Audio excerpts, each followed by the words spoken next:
Hello, and a warm welcome to This Woman's Work, a space where you can hear and read about some amazing women, the fantastic jobs they do, and the paths that have led them to where they are today.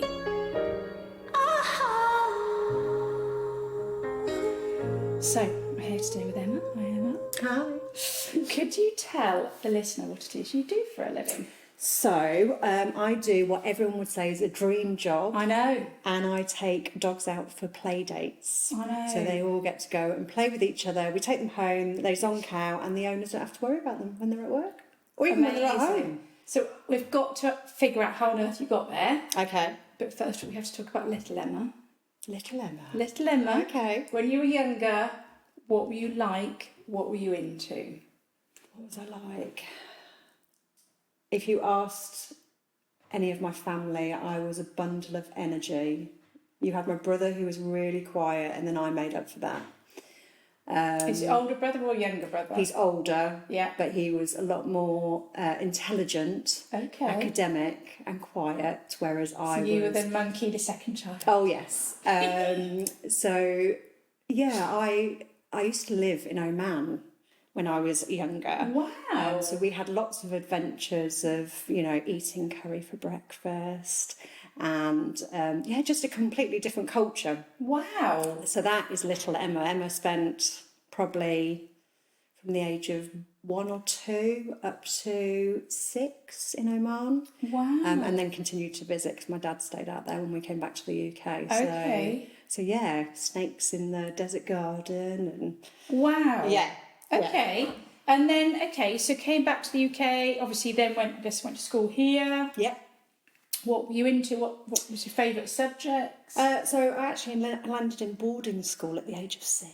Oh. Which is really sad. Yeah. Thinking back on it. I thought Does that still happen, do you think? Because that feels like it wouldn't happen now. I don't think it happens as much. I thought I'd done something wrong. Oh, no. I know, being dropped off at boarding school at that age. But luckily my brother was there and I've got 2 cousins that were there. Okay. So from 6 till 11 I was at school. I know. And it was my 6th birthday. No! Oh, no! I know. So, but it's, I think everything that, you do in your childhood builds you up to who you are now. So that I was quite intelligent. I learned Latin and, all of that sort of age. Wow. But then I ended up going to a school in Corby, which went from here up, academic-wise to, they're just starting to say bonjour. So, it was quite a real culture shock. Quite a change. But for me personally, it's who I am today. So I was never going to be as intelligent as my brother. I was always going to be a bit more on the social side. Yeah, absolutely. So I loved, when I was at boarding school, I loved fencing and hockey. Yeah. So that was always my kind of sporty side. Yeah. And the rest of school I hated. Yeah. Just wasn't I loved the whole social studies and stuff like that. Did you make many friends there, or what, at the boarding school? Because there were the 6-year-olds were there that you were with, and were you all there kind of trying to figure it out together?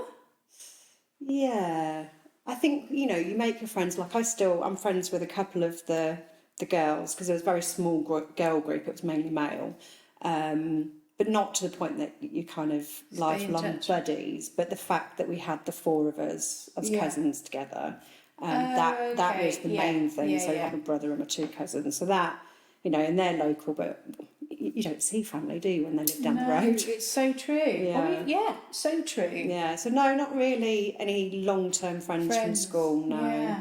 I've kind of made my friends through my career, I'd say. Yeah. I've only got a couple of friends that are very dear to me that I went to secondary school and will always pick up where we left off. Yeah. Yeah. Okay, so finished school, did okay? Did well? Did okay. Yeah. Passed a few, Yeah. Passed a few. GCSEs. In those days. I don't know what they're called now. Well, I think they still are, but they're not A's, are they? They're not A's and B's. They're like 1s to 9 or something. I don't even know how you get a 9. This is where my daughter's about to start her GCSEs, and I just don't understand any of it. Don't understand any of it. And you've just got to trust them to do it as well. You've just got to... Yeah, well, you can't make them. You can't. You can't make them. And the more kids. you push them, the more they come. I know. Okay, college, did you go? Or? Went to college, did beauty. Okay. Health and beauty. which I really enjoyed. Yeah. And I ended up with a little room at the back of the tanning shop down Cowgate. And one day someone came in and I think I was about 6.5 months pregnant, and she said, "Oh, pregnant?" And I jokingly went, "No, I've just gained a lot of weight, or I think it's wind." And she was a bit mortified, and this person is never usually lost for words, and she was a little bit lost for words, and I was like, no, I am 6.5 months pregnant. And she said to me when I went off, before obviously having him, make sure you stay in touch, which I did. And after I'd had him, I said, "Oh, I'll bring him to the office so you can meet him." And she took me into this room with another lady, and I was like, "Well, who's that?" And she's like, "I'm basically this is the first interview. I want you to work for me." Wow. And I was like, "Okay." Have you got your baby with you? I just came to visit with my baby. So I was like, "Okay." So then we had a chat. She went, "Are you interested?" I was like, "Yeah, it pays more than being a beautician." Yeah. And I had to do a presentation for a second interview and got the job and ended up working at EMAP as a sales executive. Yeah. So everything was meant to be. Yeah. Go down that route. Okay, and then how long were you doing that for then? Where did that then lead you to? So I think I did that for 5 or 6 years. That's kind of where I ended up in sales before I decided I wanted to be an estate agent because it'd be more fun. Yeah. And so I handed my notice in, and the next morning this strange lady appeared at my desk and she said, "I'd like to offer you a job." And I was like, Oh my God, so again, you've basically just been approached. Yeah. So I said, "All right, well, it's a bit weird, you've come to my desk and whatever." But my boss knew about it, my current boss. She'd already told this lady, so there was a little bit of a mutual conversation that happened there. So I went out for lunch with this lady that had approached me. She said, "Oh, we'll have a think about it." I said, "Oh, no, my brain's ticking already. I've got ideas. So yeah, let's go for it. But can I have 4 weeks off? No breaking contract. Yeah. 4 weeks off to spend with my little boy in the summer." So how old was he now then? So he was 5 or 6. Yes. Yeah, I was going to say 5 or 6. So it was kind of, going to school and things like that. And Yeah. I've never really had that time. Yeah. So we'd get up in our pyjamas and lay in the garden and play games. He won't remember any of this. Yeah. Oh, I do. But well, okay. So did that, got the promotion. Then what happened? I get bored. How long have you been doing that for though? 2 for 1 I must have done for a good 3 or 4 years. Okay. And so that's not that bored. No, and I think that's actually when I thought, okay, I can use these skills to... Oh, that was it. It was when EMAP was bought. Oh, yeah. By Bauer. Yeah. And I was being put into a IT team with no marketing people around me. So I felt that I wasn't going to be able to progress. My current boss, who we talked about earlier, she literally has taught me everything that I knew, and I thought I was going to get stagnant. Yeah. And I didn't feel that 2 for 1 was being put in the right place. So I handed my notice in, which was 3 months, at the same time as everyone got made redundant and got paid redundancy. And I walked out the same day as them. Wow. And went to... So yet again, that's timing really helping you out, isn't it? You go, "I'm ready to go." Oh, here, have some redundancy. Oh, no, I didn't get redundancy. Oh, you did? I thought you did. No, so I had to make that decision. They would not make me redundant. So I had to make that decision. And I'm terrible. Right. I literally will... If I don't... Okay, so if you'd not had retracted your notice, they still wouldn't have made you redundant? No. Okay. So you've not lost anything? No. Yeah. No. So I worked my 3 months, found a job in the meantime. Yeah. And went to Ideal World, I think, at that point. Okay. Because I felt like I had a lot of... they had a lot of data. I can see where you're... Yeah. But again, I don't think they were ready for me. Yeah. Like my extent of what I could put in, there was a lot of people that had been there many years, So what year is this? What we're talking now? Well, they got bought not long after. I'm going to be guessing completely, but 2008, 9 maybe. And then there was this rope attached to me, and Anna, it was you again, and she pulled me back to Bauer and said I'd never do subscriptions, but I ended up doing subscription marketing. So I did a variety of direct marketing roles and did a brand role. I can't even think where I went after that. I did work for Tots to Travel in Stamford. Oh, yes, Do you know okay. that? Yeah, no, I didn't know you worked there, but I remember them. Yeah. So a few people sort of did, didn't they? I remember it. That's it, yeah. So I was basically trying to work for local businesses to help them. Yeah, yeah. You know, when GDPR came in. Oh, yeah. Yeah. Oh, of course, and you've got all this expertise. Yeah, so I did a bit of GDPR, kind of knowledge building for local businesses. I worked for Tots So to you were Travel. freelancing at this Yeah, point? so I set up something called Marketing Perks because my maiden name's Perks. Yeah, oh, brilliant. So I was training to run the London Marathon, working at Tots, and then kind of lockdown was coming as well. Oh, God, yeah. So that's kind of when I went, I might walk a few dogs. You Yes, know, okay. I had a little golf hatchback, take my dog, one dog at the time, Yeah. for a walk. I might as well take other people's dogs. I might earn a little bit of money, get out Yes, a bit. yeah. And that's where Oodles started. While we were in lockdown, or... March 2020, so it was weeks before lockdown, I said, oh, I'm going to start walking dogs. And my husband went, yeah, all right then. But yeah, so I kind of got to a point where the golf hatchback had to go and I had to get an estate car. Okay. That was my first step. And then Chris... At this point, were you thinking it was going to be a big career for you? It was No. just something that you... No, I've missed a big bit out really. From running the London Marathon, I struggled physically.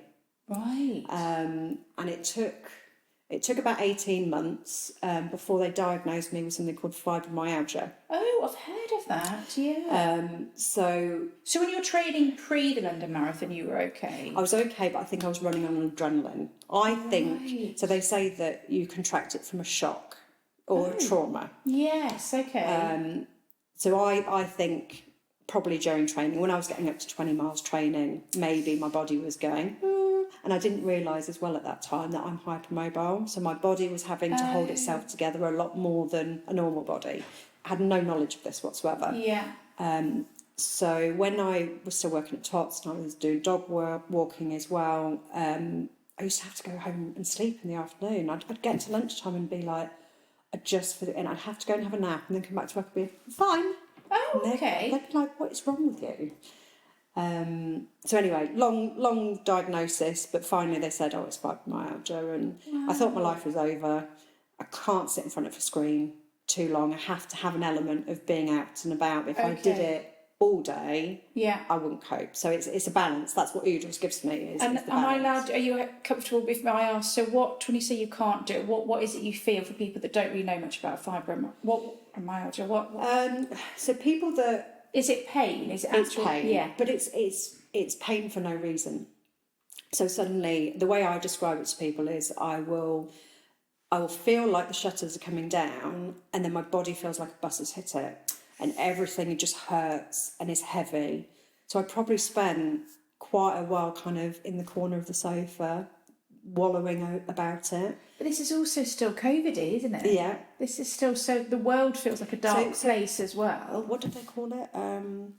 The COVID, the aftermath.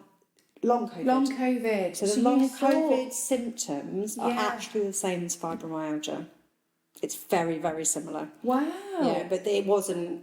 This had all happened beforehand. So yeah, it's very, very similar to that. But I realised that I needed to not sit in front of a screen all day. That I needed to get off my backside. And is that because you've just got to? If you sit, you stay still. Your brain can't function all And day. then your body will kind of almost withdraw in on itself. Yeah. So you've got to keep walking and keep moving. I'm so lucky the ladies I work with, they see it when it's come in. They can kind of almost see the shutters coming down, or know that I'm just not, or I'll say to them not to be trusted today, and they know not to trust me with any decision making or changing of schedules or anything like that, because they know my brain's kind of not all there. Yeah. So going through all of that and kind of setting up a business then? Yeah. It's not a small thing to do, is it? No. I was really lucky to have the support of Chris. So the estate car turned into 2 estate cars, and he took a step back. Do you think that helped to keep you going a bit as well? Yeah, Because completely. almost like you'd suddenly got these commitments. Yeah. So it's just grown organically then, and you've Yeah. just got more and more people finding you, Yeah, contacting I you. don't advertise. Like literally, if someone asks me to advertise, I think, oh, but what if I get too much and I can't handle it? That's always Yeah. been my worry. Like when Chris was taking a little bit of a step back, I literally asked one of my parents, that's what we call them because they're parents and they have paws. Yeah. I asked one of my ladies and I just went, I'd really love you to work with me. And she went, really? Well, so you've done what someone did to you, basically. Yeah. And she went, well, let me talk to my husband. And she came and worked with us. Joni was our first lady. And she's got... So how long after you started was that then? I'm going to say 16 months, Yeah. maybe. So your husband started to step back. Yeah, and then he's taken a step back. He Yeah. still did some. Yeah. And we had moments where I felt like poor old Joni was having to watch the domestic go on because, as I say, it was getting to the point where you can't work and live together. And at that point as well, I was really lucky that one of our other parents told me about a paddock that was being created on a farm at Wittering, Yeah. so the Grange farm, and put me in touch with a guy called Jimmy. So I went and met him, and they just had it all fenced, and no one had been in it yet. And he said, "Oh, try it for a week and see what you think." So I only had like a small amount of dogs, and I did, and I was like, "This is brilliant." So that was you. You go to the houses, do you pick them all up in your van now, I'm guessing? Yeah. Or do you not? And then drive them to Wittering? Yeah. And let them go crazy? And it's all secure, and I think the It was, security yeah, really high aspect fences. is massive for the owners. You know, that Yeah. their dogs can run free, Yeah. but they're secure and they're not going to leg it. So I was really lucky to get that. Okay, so you've got one member of staff. When did you then take on... Because how many have you got now? There are 8 of us. Wow. Yes. So I'm guessing flexi working. Are they all full-time or are they... So one of the things, so Oodles is slightly different. The reason I set up Oodles is because of one lady who said to me, I need my dog looking after for a couple of days whilst I'm away and my mum is a bit disabled and I can't get those extra days where she currently goes. And I was like, really? I said, oh, I'll have her. So I had little Ellie for a couple of days for my friend. And I thought, so the flexibility aspect. Yeah, dogs is so limiting, isn't it? And especially all the dogs that came during lockdown and then some people are going back to work. God, yeah. So I never kind of imagined it would grow to where it's come to. So Oodles is a little bit different where you don't have to have your place. You can say I want every Wednesday, or you can say I want every Wednesday, but actually, this week can I change it to Friday? Or actually, can I add on the Thursday? And this is you basically being a full, like a nursery, like a childcare service for dogs. So someone like I'm in the office on a Wednesday and a Thursday. Mm-hmm.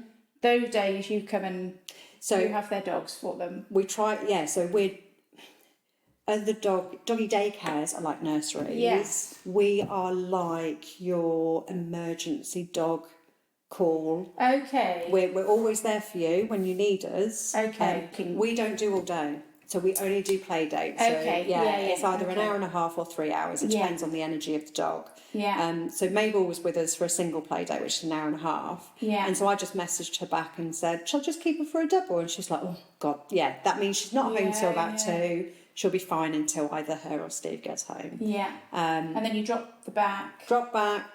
She's fine. We follow the kind of the routine that they used to. Do you want their collar off? Yeah. Is there food in the fridge they need to put down? Obviously, we can't sit on the sofa and have a cuddle with them because we've got other dogs to drop off. But we try and create such a routine that the dogs are happy. And it's just normal. Yes. Just normal, yeah. So I'll give you a bit of an example. This morning I picked up Bonnie from Tallington Lakes and the mum said to me... God, you really are all over the shop. Yeah, I can't say no, I'm terrible. The only person I've ever said no to is an oundle.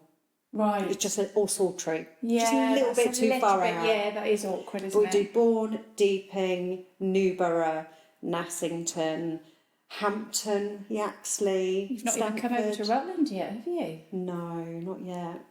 Maybe.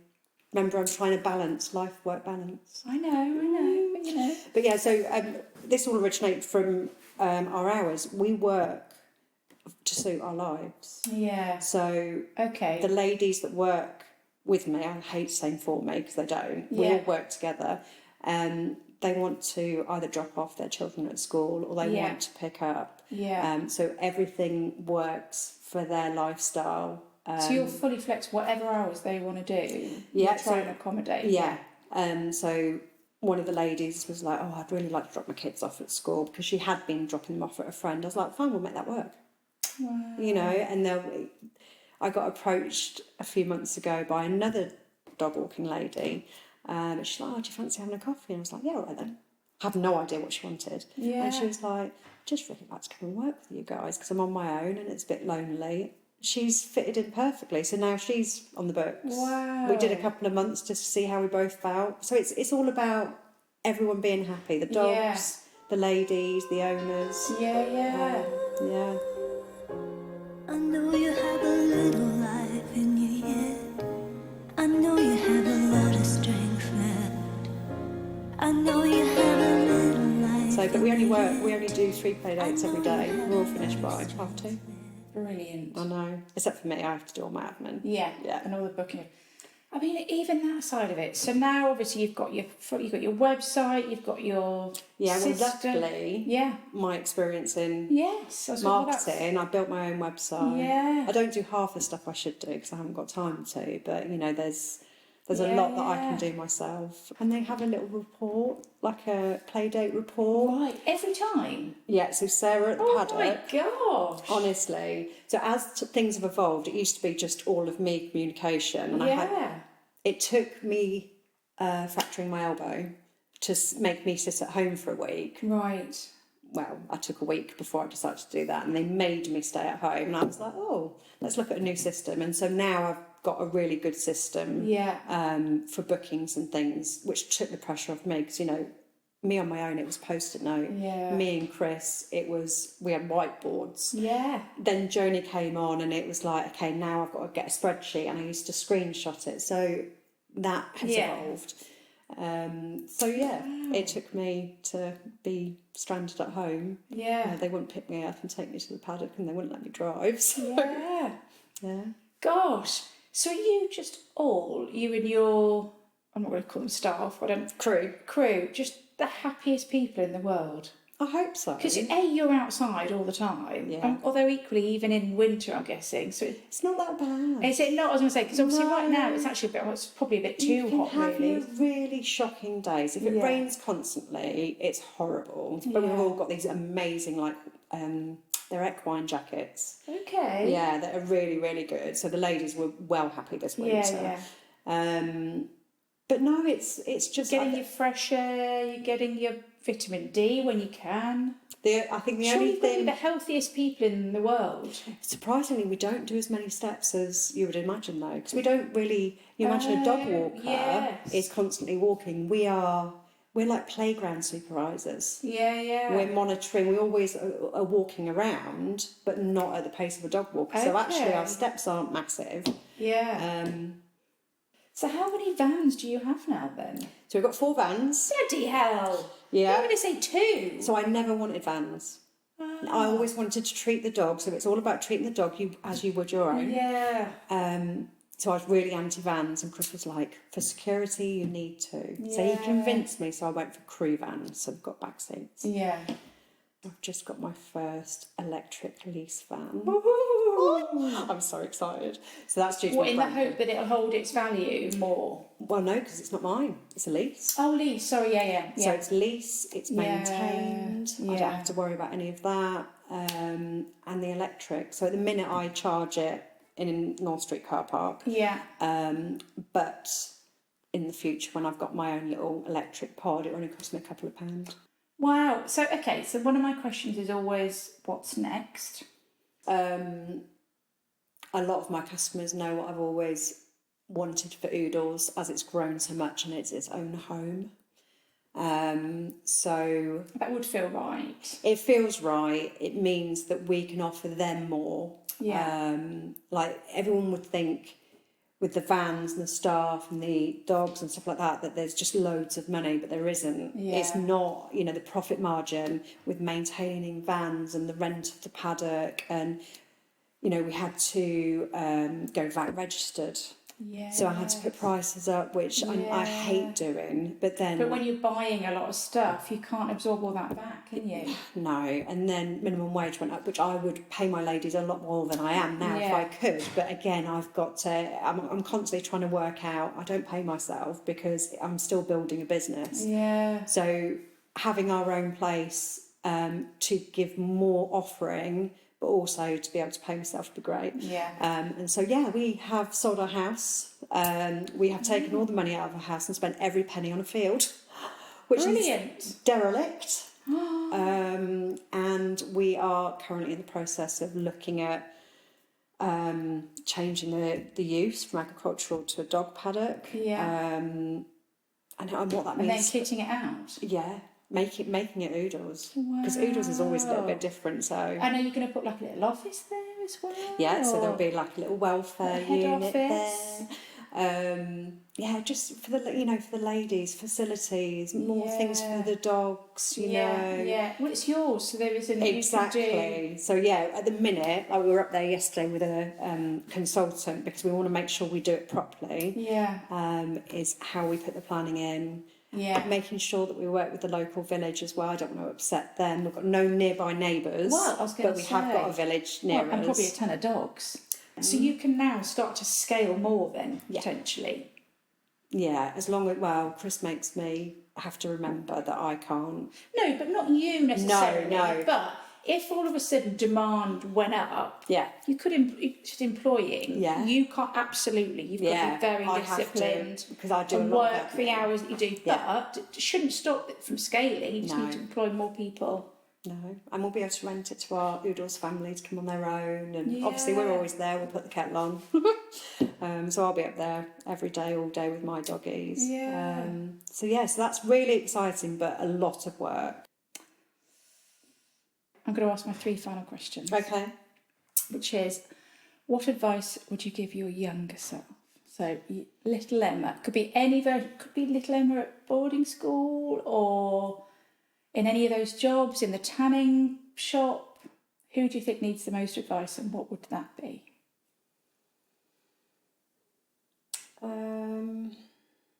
That's a difficult one. I would say not to doubt yourself. Okay. Because I think a lot of people doubt their ability. You say a lot of people, do you mean a lot of women in particular? Men are much more confident, Yeah. So they don't have the imposter syndrome that women have. You have that little doubt in your mind, but it could go wrong. Yeah. But it might not.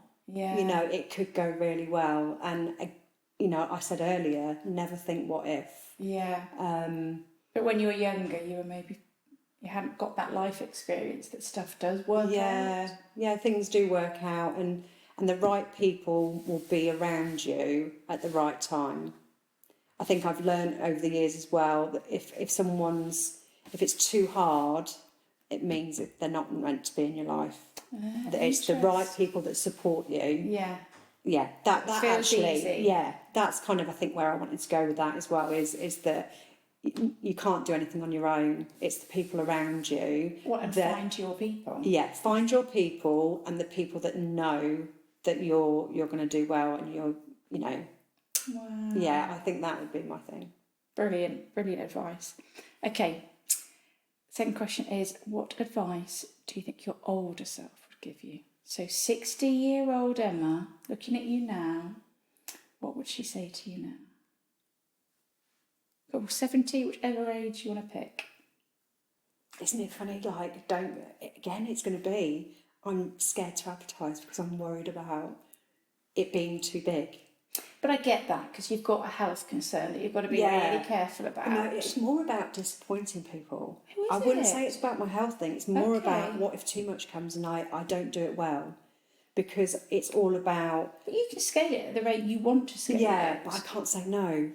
That's my problem. Then you need to get someone else to do that part of it for you. Because you can scale this, definitely. Yeah. My 6-year-old self, so people say to me, Emma, you need to understand your worth. Yeah.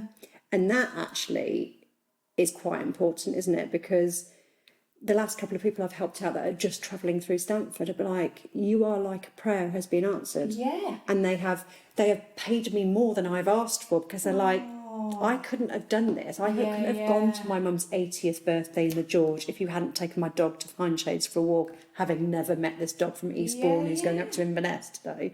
You know, it's, understanding what the business, the worth of the business, what we offer. And we get some lovely messages. It's so lovely, like every day. Well, what would be lovely for you, because you clearly have a lovely, lovely business. Yeah. It is scalable. I mean, I appreciate me saying that doesn't make it in your head, but I guess that what I don't know is whether that's you not quite believing in yourself enough, or just not wanting to scale it. Because obviously you don't have to scale it. If you don't want to scale it, you just ignore people like me. But it'd be lovely for you to be able to earn really good money out of this. Because you'll end up just reinvesting that into other. Do you know what I mean? Exactly. But equally, you know, you're obviously a lovely person, so you just deserve to be able to get your own financial. Honestly, I think there's so much you could do with this. You just need to be a bit braver. But equally, and I'm saying that because I have scaled this business in my own head, and I regularly panic about it because it's like. But equally, it's the same thing. It's like I need people to do it, and how do I get those people? But that goes back to the first one, have the right people around you, isn't it? So the right people around you will help you get there. So then my final question then is always just some life advice to throw out. Then it could be already what you've said, but for everybody, I mean, probably predominantly women given this podcast, but what, you know, if Emma had a t-shirt, what would it say? Well, the slogan that it should be on every t-shirt is "Be kind," which and you know, be there for each other, because and be decent. We've got some amazing ladies, and we're all there for each other. We can tell when we're having a bad day, when they're having a bad day. We all pick each other up. As I say, every member of our crew has come to us for a reason, But they're obviously drawn to your energy. Are you a believer in things like that? Energy and that kind of stuff? Yeah. Because you're very, very obviously putting out very I want everyone to be happy. positive vibes and energy, and you therefore will attract people that either just need a bit of that, or I don't want it anyone aligns with to them. feel like they're on their own, that, you know, that there isn't light at the end of the tunnel, because there's so many tunnels in life, and there is always light at the end of it. And each of our ladies, everyone has different things going on in their life, and it's just about being there for each other. And if you are that person in the tunnel, that you can just say, I need a bit of help. I think that's really, really important. I can tell when a customer's not right. Can you? I can, and I hate to use the word customer because they're all part of our family, but I have had customers who have cried. They're just going through some stuff. They're going through some stuff, so I will take that time. If I can't take the time right then, I will always give them a few minutes then, but I will always come back, and I will make sure that they're okay, because life, you know, life has got very busy for everyone, and I think there's a lot of mental health issues and challenges out there. And I think it's really important to make sure that we all keep an eye on each other. It's just, I mean, the media landscape, everything's just so scary and uncertain, isn't it? Yeah. Let alone then so the world feels uncertain, and then if you're home, if your little bubble's a bit uncertain as well, it can be very scary. Well, it can be home, it can be work, you know. There's so many different things in life. Like work takes over a lot of people's lives, or something going at home, people can kind of be embarrassed to talk about it, but it's like, no, you can be in a safe place with a safe person. It doesn't go on to anyone else. And do you pick that up from dogs? Oh my God, we know when something's going on at home from the dog. Yeah, we really do. And we're always very honest in our reports, like brutally honest, like savage we've been called before. But we can tell, and we will say, this behaviour, it's a bit out of sorts, is everything okay? And they'll go, oh, well, actually, we've got, my mother-in-law's just died, or something like that. And we're going, okay, well, that explains it. So, yeah, we can tell, and we're very honest with the owners so that they know if the dog hasn't been themselves, and usually we can connect the dots. I'm going to say thank you very much, Emma. Oh, okay, thank you. It's been a pleasure.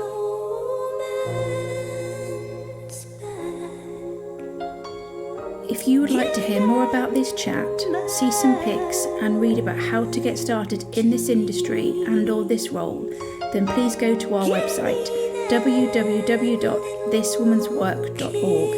The link is on this podcast page and across our socials. Sincere thanks.